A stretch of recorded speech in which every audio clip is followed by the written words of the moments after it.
Llegaste a Buena Banda, el podcast de las mejores mujeres de México. Presentado por Comex. Episodio 49. Si piensan esto ya no es para mí y en su anhelo está que su siguiente parada sea una buena empresa, ¿cuál sería su top of mind? Pues ella está ahí, en los cuernos de la luna corporativa, felizota y agradecida. Se sabe una mujer fuerte, exigente y también muy buena amiga. Es inteligente, overachiever, amorosa y dedicada. Confía en su sonrisa para conseguir las cosas y en que siempre habrá un camino. Estando en París, se aventó a tener a su hijo sin papá. Años después, siendo mamá sola, logró hacer su segunda maestría en Harvard. Y otra osadía. Se casó a los 47 años con todo y vestido de novia y su marido vive y trabaja en Nueva York. Ya vieron que no le preocupa salirse del molde. ¿Cómo tiene que ser la mujer a la que el empresario mejor reputado de México le encarga su nombre y el de su compañía? Se los digo yo, cuidadosa en los detalles, confiable, con gran capacidad de interlocución y muy buen delivery. ¿De qué color es Liliana? Valiente. Un poderoso púrpura profundo, aporta lujo y agrega calidez y refinamiento a los espacios. Buena Banda. Comenzamos. Esta semana en Buena Banda, Liliana Mejía. Licenciada en Derecho por la Unitec, tiene 2 maestrías. Una en Administración y Políticas Públicas por la Universidad de Columbia y otra más en Comunicación Política por la John F. Kennedy School of Government de Harvard. Trabajó en el Ministerio Mexicano de Finanzas y en la OCDE en París y formó parte de los equipos de Public and Corporate Affairs de Citigroup y HSBC. Desde 2014 es vicepresidenta global de Asuntos Corporativos para Grupo Bimbo, una compañía de 151,000 empleados distribuidos en 35 países del mundo. Su responsabilidad son las relaciones con stakeholders, la continuidad del negocio y el manejo de reputación y crisis. Es mentora profesional, escribe ocasionalmente en Opinión 51 y es miembro del Consejo de la Fundación León 13 para combatir la pobreza en Oaxaca y Chiapas.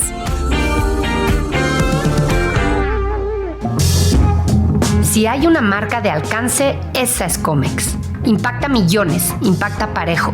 No hay un mexicano que no haya pintado algún espacio en algún momento importante de su vida. Y es que todo tiene color.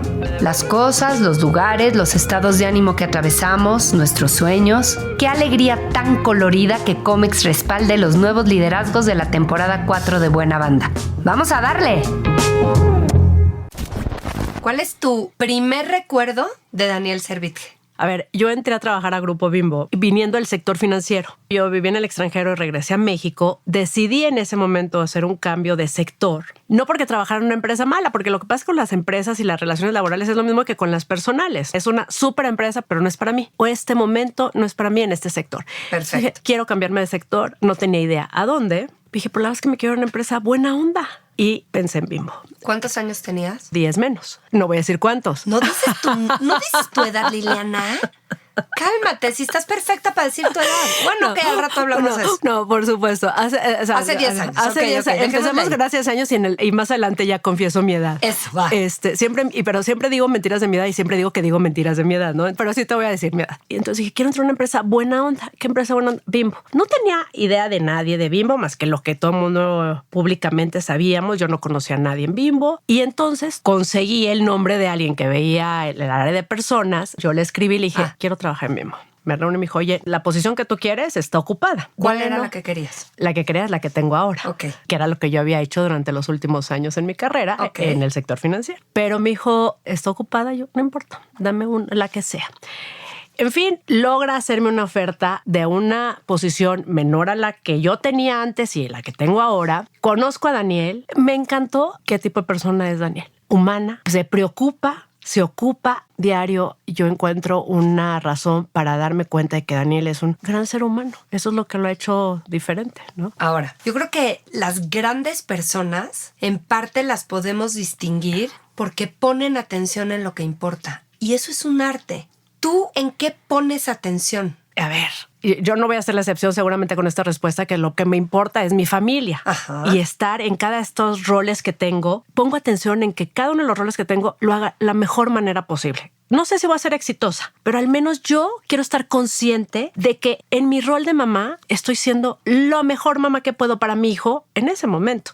En mi rol de esposa, en mi rol de jefa, de coordinadora de un equipo, quiero asegurarme de que yo estoy poniendo atención en lo que es importante en ese momento para ellos, para mi equipo y para mí, para poder lograr un propósito compartido, teniendo muy claro cuál es ese propósito para todos. Entonces trato, Blanca Juana, de poner atención en cada proceso, en cada parte del proceso, en cada momento, que ahora ya entendí que eso a mí es lo que me da plenitud. Decir, hice lo mejor posible en ese momento y no tengo un arrepentimiento después de eso que pude haber hecho mejor yo. ¿Qué te digo? Puedo hacerlo y no ser exitosa en el resultado, pero yo me quedo tranquila y plena de que yo hice lo mejor posible. Hago esta reflexión me imagino gente como Daniel, ¿no? Que tienen esa responsabilidad global en tantísima gente, no solo sus empleados, sino todas las pymes que están pegadas a Bimbo en el mundo. Y digo, lo que importa son pequeñas cosas. Siento que de pronto nos perdemos en poner atención en cosas gigantes que ni dependen de nosotros y que nada más nos generan estrés. Y yo digo, ¿cómo harán estos gigantes que sí están a cargo de cosas realmente relevantes del mundo para operar la vida del día a día? Y creo eso, ¿no? Creo eso de Daniel y para atrás el legado Bimbo, los jefes. Ponen atención en los detalles menores de los seres humanos, de los afectos personales. Y eso va construyendo emporios. Claro, porque aparte no es algo menor. Él pone atención a los detalles y sabe que te enfermas, tiene en detalle cómo sigues, ¿no? Pero gracias por la corrección, porque no es menor. No es justamente menor. Lo que parece menor es lo que importa, creo, ¿no? Exacto. Ahora, te voy a decir, tenía muchas ganas de platicar contigo en Buena Banda porque eres toda una institución corporativa de los corporate affairs, lo eres. Y también porque Bimbo es, pues, empresa top 1, 2 o 3 o 4 de todo. Entonces, yo también soy una obsesionada de Bimbo, porque siempre se me ha hecho lo máximo. Y empecé por Daniel porque creo que también ha sido mucho el año de Bimbo, ¿no? Daniel es el líder mejor reputado de Merco. Luego, inversiones en el mundo. Y tú trabajas pegada a este Daniel. Me interesa saber mucho cómo eres tú y que me cuentes la neta de cómo unos valores tan manifiestos como los tiene Bimbo realmente afectan en la productividad, en el día a día. Lo dijiste muy bien, tenemos lo que llamamos nosotros la regla de oro. Todos la conocemos perfecto y es tratarnos entre nosotros y con toda la gente que tratamos y en todo lo que hacemos siempre con la regla de oro, que significa con justicia, confianza y afecto. Y yo que venía del sector bancario, claro que no importa. O sea, y no significa que no te trates con afecto y desarrollas amistades. Yo tengo grandes amigos entrañables que hice en el sector financiero, pero no porque me lo decían en la empresa, ¿no? Sino que se generan las relaciones personales. Pero aquí te lo dicen. Entonces yo me acuerdo que cuando me entrevistaron para la posición que ocupé en ese momento, me entrevistaron como 10 personas. Y yo decía, no, bueno, o sea, parece que voy a ser la directora general, ¿no? Fue un proceso muy intenso y con unas preguntas que yo sentía invasivas, ¿no? Y decía, bueno... ¿Qué les importa? Eso es personal. Yo decía, híjola, esto viniendo del sector financiero de Estados Unidos, además. Claro. Entonces, imagina. Y yo me acuerdo que le decía al que en ese momento iba a ser mi jefe, le decía, oye, la verdad es que yo lo siento bastante... invasivo esto. No sé si estoy tan cómoda con todas las preguntas que me están haciendo. No tengo problema en contestar, no tengo nada que ocultar, pero no creo que es relevante para mi trabajo. Tipo, ¿qué pregunta te acuerdas? Que si tenía novio, por ejemplo. ¿No? ¿Y tú qué te importa? Pero se dio en una conversación bastante amistosa, ¿no? Ajá. Pero como yo venía de Estados Unidos, otra cosa, y yo decía, no, ¿cómo? O sea, yo venía muy en mi papel de entrevistada y me explicó mi jefe, me dice, es que en Grupo Bimbo nos interesa desarrollar relaciones de largo plazo. Entonces nos importa mucho la parte personal. Nos importa saber cómo entras a la empresa y tu familia que te va a apoyar para este proceso, porque al final entras y tienen toda la la razón. O sea, toda tu familia entra contigo a la empresa, ¿no? Y mira, hablando de eso, yo tengo un hijo de 22 años que trabaja en Bimbo. Trabaja en Bimbo en Estados Unidos. Si tú me hubieras preguntado que eso iba a pasar alguna vez, jamás en la vida. Pero una reflexión que me hicieron cuando dije, oye, pues mi hijo le hicieron una oferta en Bimbo. Hay un proceso interno. Para los directores tenemos que avisar cuando un familiar y se tiene que autorizar, checar conflictos de interés, en fin. Me dicen, ¿sabes qué? Es muy lindo, Liliana, porque evidentemente tu hijo ha visto lo que tú reflejas de tu felicidad de trabajar en Bimbo. Entonces, a la hora que a tu hijo se le da la oportunidad de trabajar en Bimbo, ni la piensa.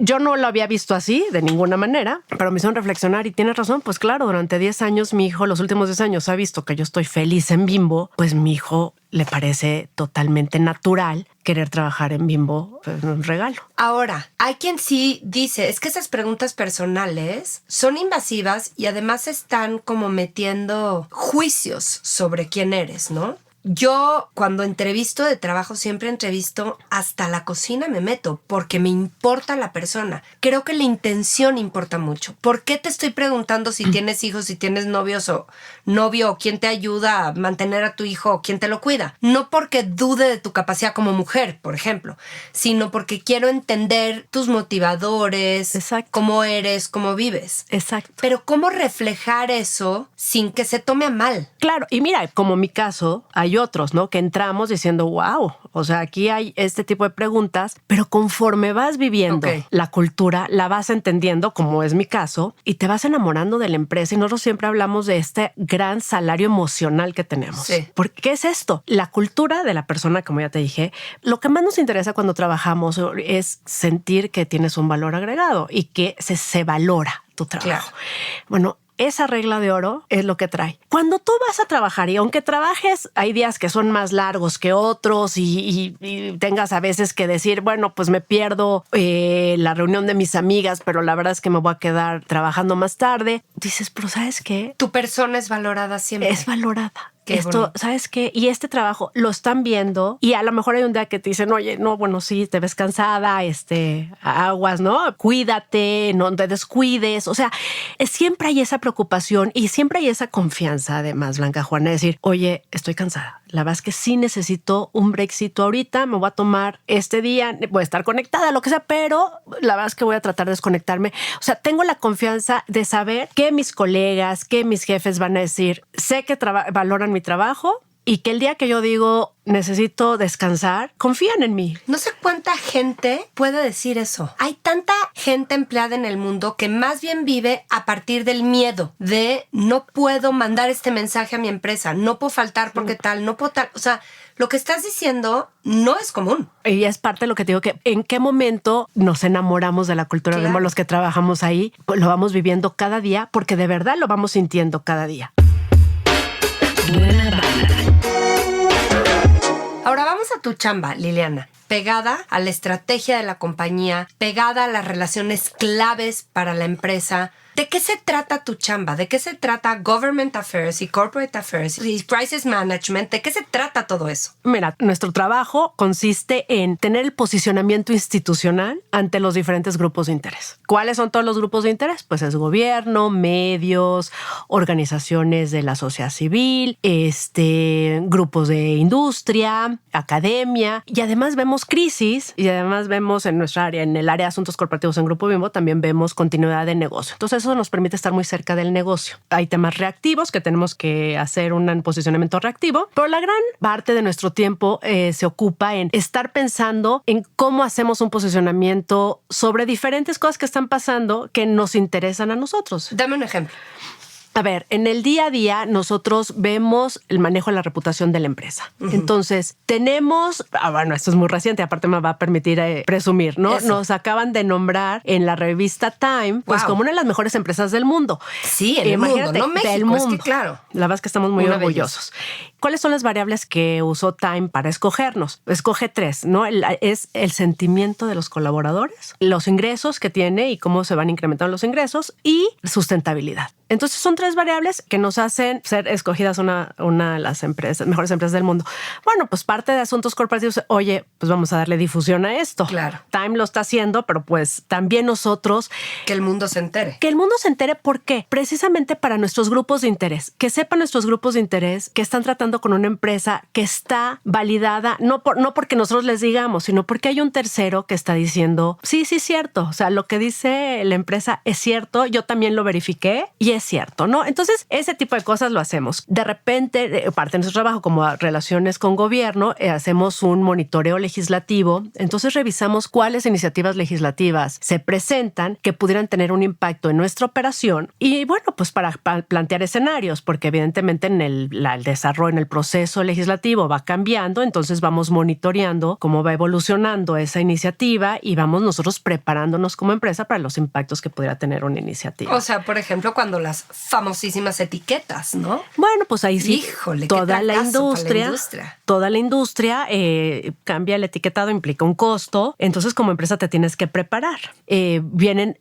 solicitudes de organizaciones de la sociedad civil que nos piden ser transparentes en ciertos temas que les interesan a estos grupos de interés. Entonces, tenemos reuniones con ellos para efectivamente transparencia son nuestros valores. Entonces, encontramos la manera, si no lo tienes de manera, no está obvio en nuestra página web o en nuestra información pública, entonces reconstruimos la información que tenemos de manera tal que estos grupos de interés puedan encontrar la información que están buscando y que no necesariamente es obvia para nosotros, ¿no? Muchas veces dices, bueno, gracias por hacérmelo notar, porque la verdad es que no sabía que era información que te era de interés o que te sería útil, entonces ahora lo hacemos mejor. Entonces, en el día a día siempre nos salen este tipo de temas con todos estos grupos de interés. Pero imagínate, con tanta marca y tanto negocio, implican temas de salud, de agricultura, implican temas de todo, para marcas, para decisiones de negocio. Estamos regulados por todos lados. Por todos lados. Estamos regulados por todos lados y es lo que tenemos que tener siempre. Y tienes riesgos por todos lados y oportunidades por todos lados. Siempre. A ver, ahí te va esta pregunta. No nos vamos a politizar en este podcast, qué flojera, pero en tu posición que estás todo el tiempo viendo actores públicos, ¿cómo se conserva el optimismo? Claro, a ver, y yo te voy a contestar sin calificar, sin dar un adjetivo a la transición, pero esto es algo permanente que pasa en todos los países donde operamos, ¿no? Que tenemos presencia en 35 países. Y siempre el entorno cambia. El entorno político, económico, social es cambiante. Estamos en un mundo que cambia y cambia y cambia. Entonces, ¿cuál es mi trabajo desde asuntos corporativos? Es estar monitoreando estos cambios para poder adaptarnos nosotros, adaptarnos no solamente a la manera como operamos, sino en beneficio de nuestros consumidores, porque vamos cambiando como sociedad y un gran ejemplo de eso fue la pandemia. Cambiaron los hábitos de consumo, entonces, ¿qué necesita nuestro consumidor? ¿Cómo podemos llegar a seguir satisfaciendo sus necesidades? A ver, nosotros como empresa siempre estamos pensando en nuestros consumidores, siempre estamos pensando en la comunidad en donde operamos y siempre estamos pensando en cómo aportar. A mí esa es la que me encanta y que es parte de la visión de Daniel, es cómo aportamos. Estamos viviendo esta circunstancia, ¿cómo podemos ayudar? Yo pienso, si tienes una posición de liderazgo y Bimbo la super tiene, es como aportar en general, como derrama al resto de las empresas, al resto, ¿no?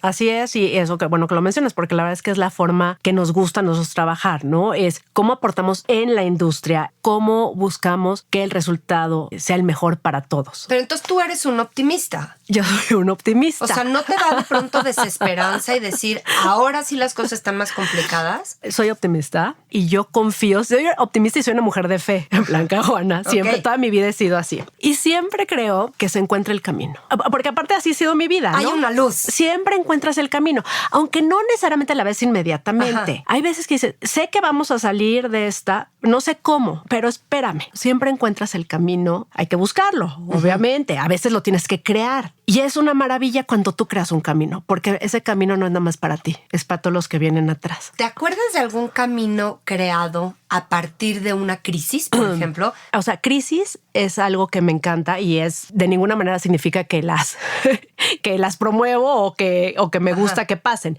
Pero una vez que pasa, yo creo que las crisis tienen muchísimas bondades. De entrada puedes encontrar lo mejor de la gente, porque en una crisis todo lo que queremos es resolver la crisis. Claro. lo último que quieres es ver de quién fue la culpa, ¿no? Ya habrá momentos de ver qué ocasionó una crisis, que puede ser culpa de alguien o no. Hay circunstancias que pasan, eventos naturales, que ahorita te comparto, yo creo que ha sido la crisis más fuerte que he estado, pero sacas lo mejor de la gente. Y a mí eso me parece precioso y te obligas a pensar fuera. ¿Con qué cuento? Es una situación extraordinaria, requiere acciones extraordinarias. ¿Qué acciones extraordinarias? No sé, tengo que ver cómo.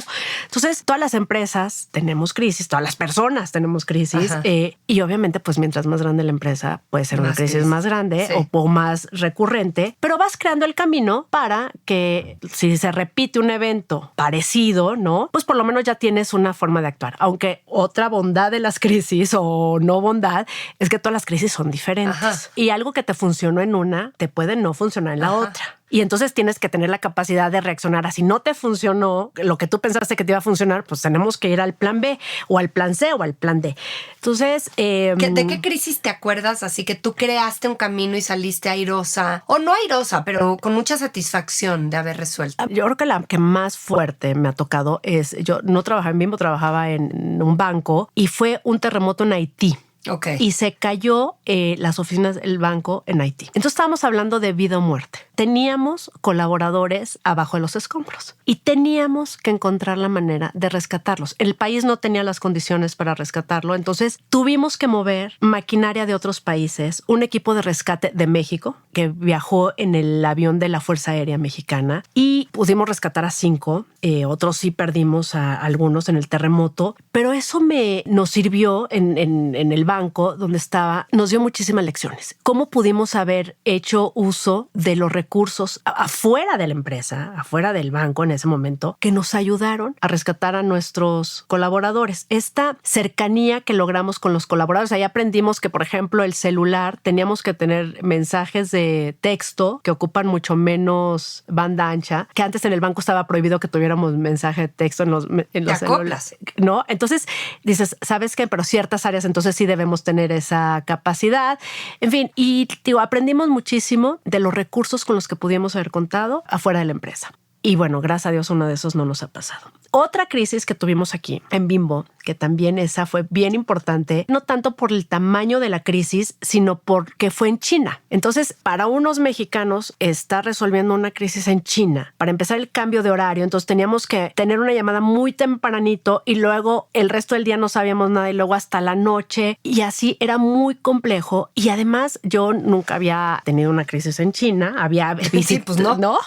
Había visitado China, pero no tengo el conocimiento profundo de la cultura. ¿Cuál fue la crisis de China? Tuvimos unos cierre de plantas y no entendíamos por qué. Entonces, lo que hicimos fue tocar base con diferentes interlocutores. Ahí debo decir que el embajador de México en China tuvo un rol clave. Porque evidentemente él conoce muy bien la cultura, él conoce muy bien a los actores del gobierno y nos ayudó a entender qué es lo que estaba pasando y entonces a tomar acciones y se resolvió. ¿Qué era lo que estaba pasando? En ese momento el gobierno tenía una serie de medidas que estaba tomando con empresas en esa región específica, pero no lográbamos entenderlo, ¿no? Y fue ya hasta que hubo una intervención. Se está impactando el negocio todo el tiempo y estás perdiendo y perdiendo. Exacto. Y perdiendo. Entonces, bueno, a partir de eso, aprendimos muchísimo de China. Tuve que ir a China, obviamente, porque es que este cambio horario me está matando, tengo que ir. Ya me voy. Y sentir.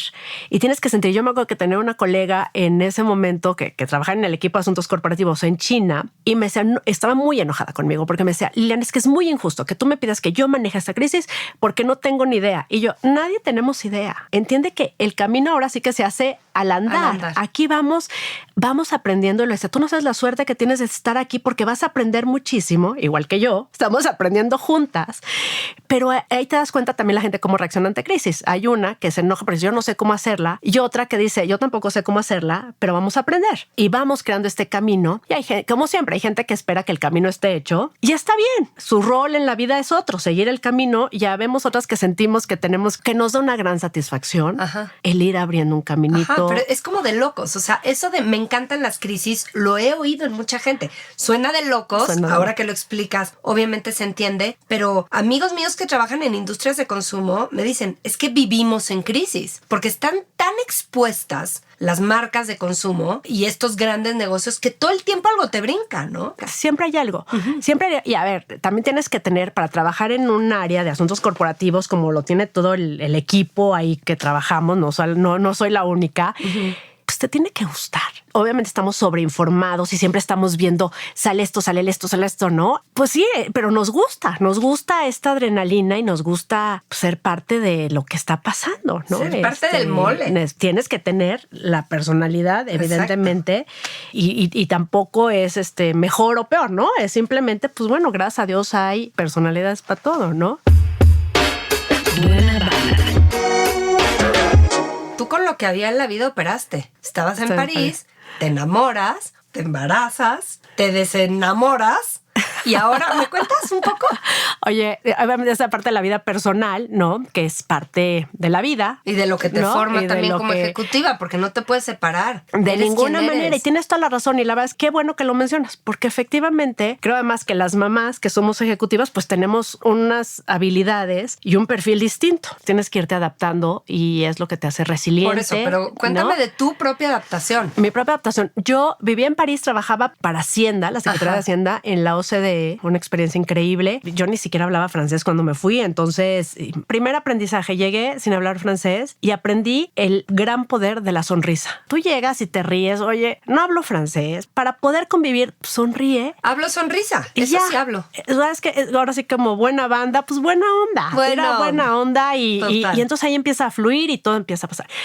Llego, me enamoro de un holandés y nos embarazamos sorpresivamente y nada, al tercer mes de embarazo él me pidió que yo fuera la responsable del bebé. Porque me pidió muy atentamente que yo fuera, porque él no estaba listo en realidad para ser papá. Y ya. Y la verdad es que cuando alguien te dice eso, pues no hay mucho que hacer. No, pues no. O sea, pues creerle. Pues te creo que no estás listo y acepto el voto de confianza de que yo sí estoy lista. Y me quedo, ¿no? Entonces, ¿y tú allá sola? Y yo allá sola. Pero, a ver, eso es decir sola físicamente, pero la verdad, siempre tuve el apoyo de mi familia, gracias a Dios, y de amigos, que de verdad me hablaron, un par de amigos para decirme que si necesitaba que alguien reconociera a mi bebé. O sea, amigos hombres en ese plan. No te creo. Sí. Y que es bien interesante porque es parte de la sociedad, pues, que viene un hombre patriarcal a decirte que... Pero ve que imagínate el amor. Exacto. Imagínate el amor de estos dos amigos. Y mis amigas, y sobre todo mi mamá, mi papá ya había fallecido, pero mi mamá y mis hermanos realmente me rescataron, me contuvieron y nunca me sentí sola. Esa fuerza que me dio mi familia, mis amigos, nunca me sentí desolada. ¿Y tu hijo es Mejía? Nicolás, mi hijo, es Mejía. Tal cual, Nicolás, dijiste, ¿no? Yo me la echo sola porque no estoy sola. Y no importa, o sea, y además lo que siempre tuve muy claro es que la diferencia en los seres humanos, Blanca Juana, es el amor. No es la estructura familiar que tengas, es el amor que recibas. Entonces yo sabía y estaba clarísima que a mi hijo amor no le iba a faltar. Nunca estuve preocupada. Ya en el tiempo te vas preocupando y ya dices, bueno... Ya lo dices, qué bruta. O sea, ¿cómo no se me ocurrió? Qué preocupación. Nunca estuve preocupada por eso, porque sabía que el amor lo iba a tener y eso iba a ser. Y además que iba a ser proveedora. Eso sí estaba en mis manos. Entonces, pues yo me iba a responsabilizar y me iba a hacer cargo de que a mi hijo no le faltara nada. Y entonces ahí es donde yo me conté esta historia que yo tenía que trabajar y ser exitosa y tarara porque tenía a un hijo al que mantener. Hasta que me di cuenta y acepté que yo trabajaba mucho porque me gusta trabajar mucho. Por supuesto, por ambiciosa y chida. Por ambiciosa, porque yo quería tener una carrera profesional exitosa, tenía que trabajar. Y bueno, me costó trabajo hacer las paces conmigo misma porque cuando mi hijo ya creció y se fue a estudiar fuera, pero cuando él se va, yo empiezo con esta crisis y esta flagelación de si fui buena mamá o no. Si yo pude haber estado más tiempo con él, si todas estas reuniones de trabajo que hice comidas, que hice cenas, en lugar de haberlas hecho, hubiera estado con él. Y me empecé a arrepentir y a flagelar. Y eso es hace poco. Y me costó mucho trabajo. Y entonces ahí es cuando dije, bueno, no es que a mí yo tenía que trabajar pues para mantenerlo. Hasta que dije, a ver, no. sí tenías que trabajar, pero no tantísimo. Claro. No tenías que ir a tantas cenas o tantas comidas, pudiste haber regresado a la casa. Por supuesto. Fue una decisión. Y bueno, ya no hay nada que hacer más que aceptarlo y aceptar eso con mi hijo también. Pero mi hijo no tenía un problema. Mi hijo lo tenía mucho más claro que yo. Pero gracias a eso, pues bueno, él es el ser humano que es también. Él es científico, entonces él está en investigación y desarrollo, nada que ver conmigo. Está metido en un laboratorio, o sea, nada que ver con lo que yo hago ni con mi personalidad, que eso es un gran aprendizaje para mí. Cómo soltar a un hijo, que ha sido parte del proceso en los últimos años. Dios. Y respetar que su vida no es tu vida, ni la mía es él. Y su personalidad, pues no es la mía. Pero ni la tuya es él también. Entonces también ya claro. te perdonas. En su existencia le tocó esta mamá pues y a sí, mí me tocó este hijo. Pero bueno, cada quien es quien es con sus intereses y sus ocupaciones. Cada quien que haga lo que pueda. Cada Digo, quien el lo que pobre, pueda. porque yo ya le llevo la ventaja de muchos años de estar asimilando esto.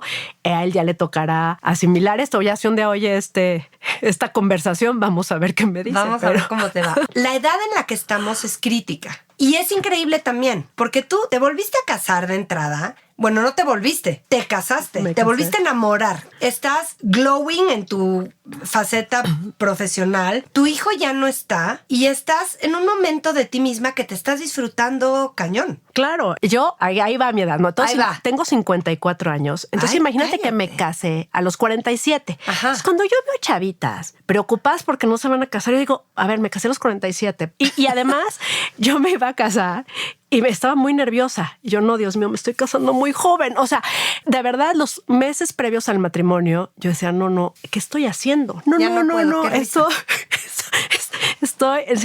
Claro que me daba miedo porque yo había vivido una vida siempre pues mucho más independiente en todos sentidos. Entonces sí me costó mucho, pero bueno, muy feliz, estoy feliz de que lo di el paso. Entonces me casé a los 47 con Mark, se llama mi esposo, que es de Nueva York. Y entonces siempre estamos yendo y viniendo. No tenemos un domicilio conyugal único, sino que él pasa tiempo él trabaja en Nueva York, entonces tiene que estar basado en Nueva York. Viene y yo antes pasaba todo el tiempo en México porque estaba mi hijo aquí además y porque no había el trabajo remoto, que ese fue uno de los regalos De la pandemia. Claro. Yo nunca en mi vida trabajé en mi casa. Nunca tuve la flexibilidad de horario, nunca. Yo no sé si la pude haber pedido, pero obviamente en mi ambición y en mi Es que no visión estaba el de paradigma. carrera, nunca pedí, yo trabajo medio tiempo para estar con mi hijo, no, ni se me ocurría. Porque además, la verdad es que no era bien visto en las empresas. O sea, sí empiezas a... Es otro mundo, no era bien visto. Entonces, un regalo de la pandemia fue eso. Entonces empecé a pasar más tiempo en Nueva York, sobre todo en el 2021, en el 2022. Ahora ya paso más tiempo en México y él viene más. Entonces, Pero nunca han vivido juntos. en la pandemia es el tiempo que más tiempo pasamos juntos. 8 meses ininterrumpidos porque pues estuvimos encerrados. Hablando de nuevos modelos de familia, ve la cantidad de maneras que hay, tantas como personas en el mundo, de relacionarse y de emparentarse. Y claro, y ser feliz con, ¿Y por qué te con la casaste? decisión. Yo me quería casar. Porque no te habías casado. Yo me quería casar de blanco por la iglesia. Yo soy católica, entonces me quería casar por la iglesia Y te católica. casaste por la iglesia de blanco a los 47. Mi hijo tenía 15, entonces él me entregó, y entonces caminó muerto de Muerto de pena en el así.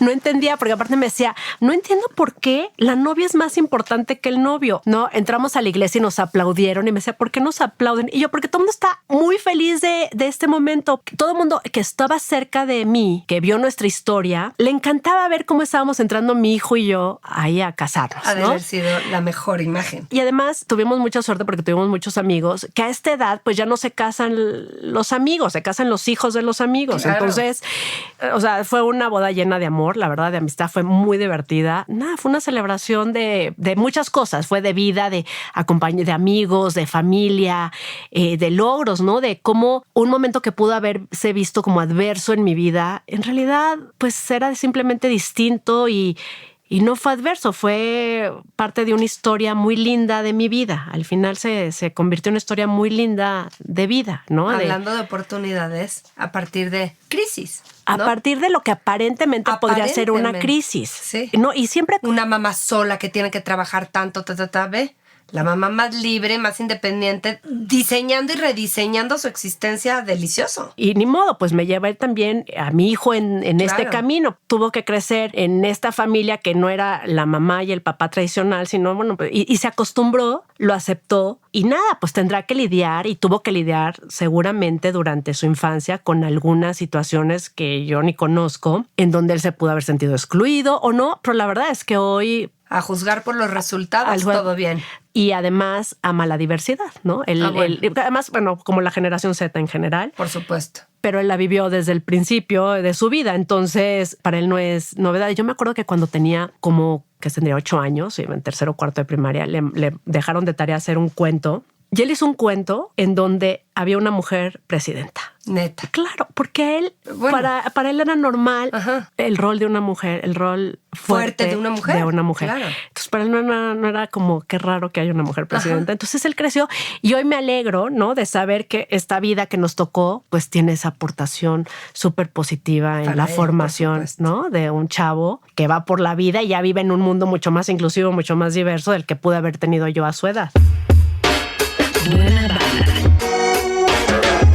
¿Me puedes contar, porque también ya publicaste esta columna de las Queenagers, Sí. de las mujeres en esta edad en la que estamos, que tiene muchos problemas, porque la menopausia es asquerosa y mal vista y los abanicos son horrendos, innecesarios? Fuera de eso, háblame de las Queenagers, porque me gustó el término porque suena un poco mejor, porque sí estoy amargada con la imagen o la facha de las mujeres de nuestra edad. Claro. ¿Me la reivindicas? Me encantó cuando vi ese término y que definían las Queenagers como estas mujeres de mi edad que hemos roto y hemos hecho camino, hemos roto el techo de cristal. Estamos en una vida profesional, hemos tenido una vida profesional plena y nos mantenemos en la vida profesional. O sea, no nos venció el sistema, ¿no? No dijimos, quiero dejar de trabajar porque esto está difícil, porque no puedo tener un balance. Somos mujeres que encontramos nuestro propio balance, nuestra propia satisfacción, porque básicamente el término se refiere a mujeres en la vida laboral. Y entonces dice, y tienes que cuidarlas porque la experiencia que tienen, los aprendizajes que tienen, son las que se los van a transmitir a las siguientes generaciones, de hombres y mujeres. Totalmente. Con una perspectiva de mujer. Entonces tienes que cuidarla porque son muy valiosas. The Queen. Me hizo todo el sentido, porque todo lo que describía una Queenager, dije, pues claro que somos... La neta es que sí. Somos Queen. Entonces me encantó el término,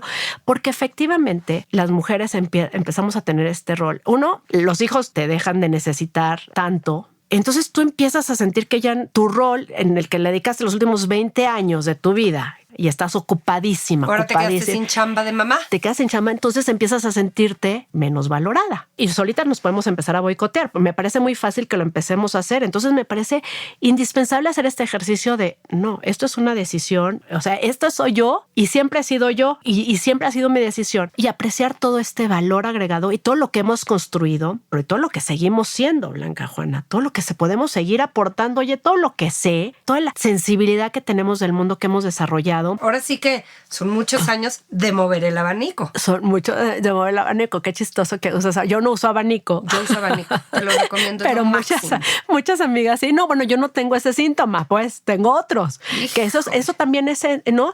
Hay este tema de la menopausia que no se habla. A ver, es una realidad. A todas nos toca y tiene consecuencias. Tenemos que crear este sistema y esta estructura que permita a las mujeres aceptar que tenemos menopausia sin esconderla. Y creo que es bien importante que lo hablemos y que haya esta sensibilidad en el mundo. Y en las empresas. Empieza a verlo. Yo creo que sí empieza a verlo, pero esa sensibilidad yo creo que tiene que ir creciendo, tenemos que irla poniendo. ¿Y quién las vamos a poner, Blanca Juana? Pues las mujeres.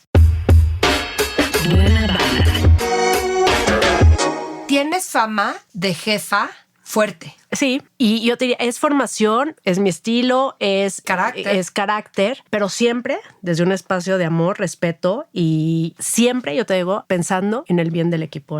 Hace poquito tuve una revelación muy linda, la verdad, de alguien de mi equipo que es, pues sí, de los que más tiempo llevo trabajando conmigo en mi equipo actual. Y estaban entrando nuevos integrantes al equipo y entonces él pidió la palabra y dijo, miren, yo tengo 40 y tantos años, ¿no? Llevo 25 de carrera. Llevo 8 jefes y les puedo decir que mi jefa más difícil ha sido Liliana. pero también la mejor.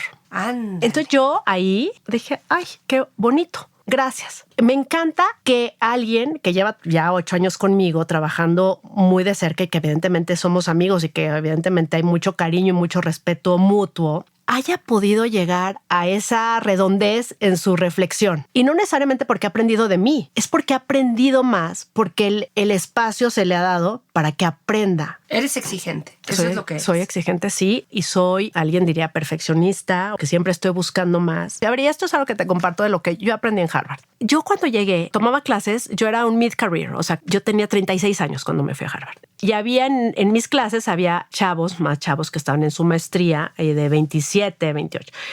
Y yo llegaba, ya sabes, yo llegué a la maestría con mi cuaderno y mi pluma roja y azul, ¿no? Y los chavitos llegaban con su computadora y además levantaban la mano todo el tiempo. Y yo que iba a oír a los gurús, según yo, y ellos levantaban la mano y hablaban y hablaban. Los aviondos. Y yo decía, qué horror estos niños, ¿no? Por favor que dejen oír al maestro. Hasta que yo me di cuenta y dije, ¿por qué saben tanto estos niños? Saben muchísimo más que yo. A ver, quiero oírlos. Y ahí aprendí a aprender.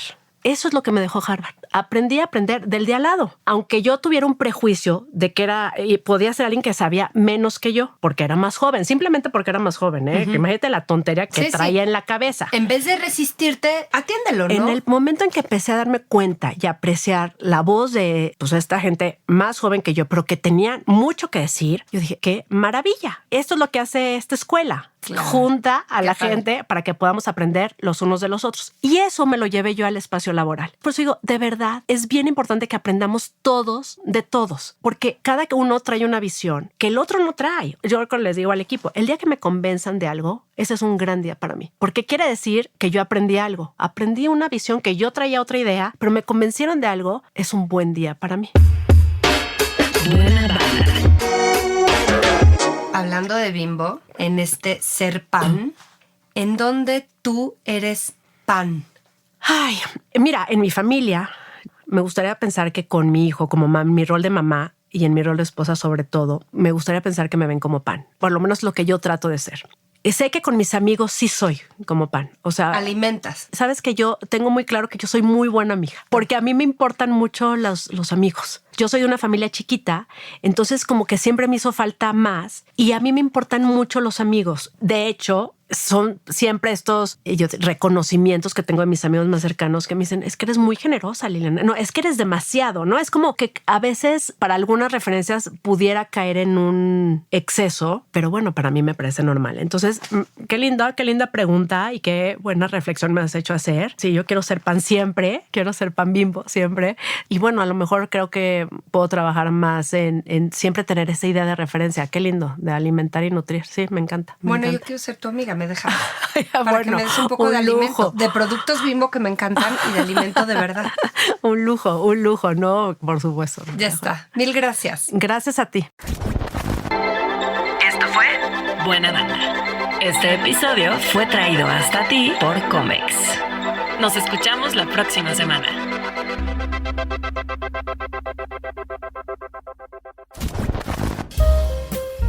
Buena Banda es un proyecto de Blanca Juana Gómez Morera. Lo graban Santiago Parra y Raúl Cetina en el estudio de Pedro y el Lobo. La idea se gestó con Sara Herrera Landeros y la producción de video es de Miguel Montaño. La producción corre a cargo de Luisa Martínez y la postproducción es de Alejandro Muñoz.